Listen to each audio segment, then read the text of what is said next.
Ready 70 watts पर minute start.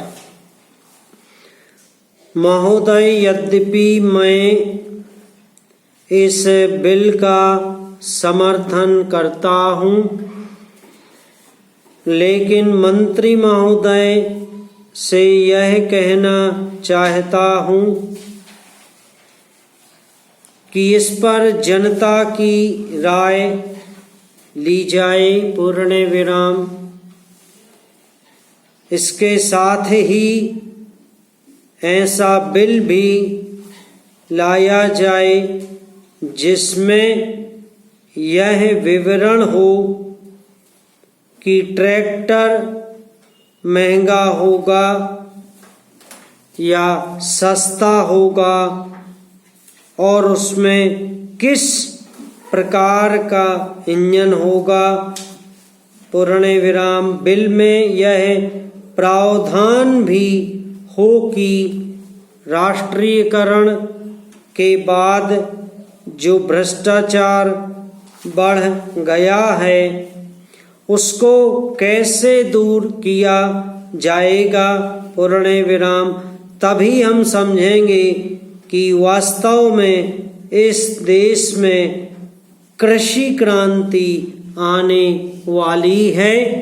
पूर्ण विराम। तभी इस विधेयक की कोई सार्थकता होगी और किसानों को राहत मिलेगी। पैरा। माननीय अध्यक्ष महोदय, आदरणीय खाद्य मंत्री जी ने यह कहा कि अगर हम खाद का दाम न बढ़ाएं तो यह जो 2000 करोड़ रुपया हमको अतिरिक्त देना पड़ रहा है उसको हमें साल भर में नोट छापकर पूरा करना होगा और इसका असर पूरे देश पर पड़ेगा। पूर्ण विराम। मंत्री जी ने यह भी कहा कि खरीद मूल्य तय करते समय इसका ख्याल रखा जाएगा। पूर्ण विराम। लेकिन जब आप खरीद मूल्य तय करेंगे तो इसका असर क्या पूरे देश पर नहीं होगा। प्रश्नवाचक। आप चाहे इधर से भार डालें या उधर से इसका असर तो गरीब जनता पर ही पड़ने वाला है। पूर्ण विराम।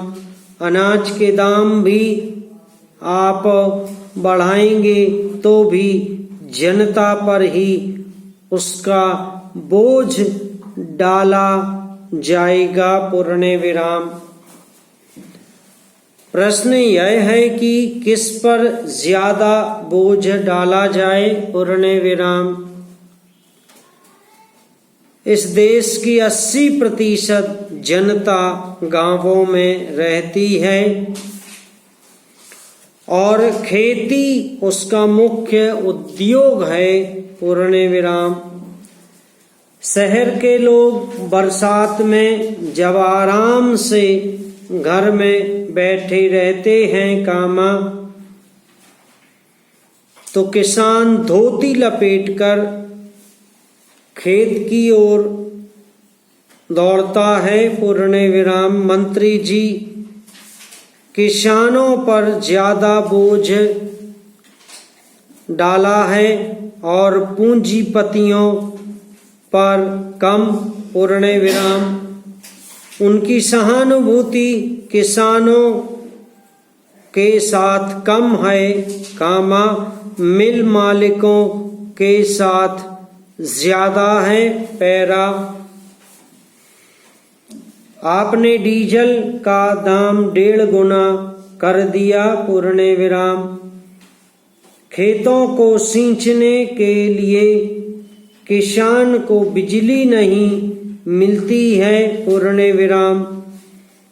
फसल तैयार हो जाती है तो उसमें से अनाज निकालने के लिए भी किसान को बिजली नहीं दी जाती है, पूर्ण विराम, उसके लिए भी उसे डीजल चाहिए, समाप्त।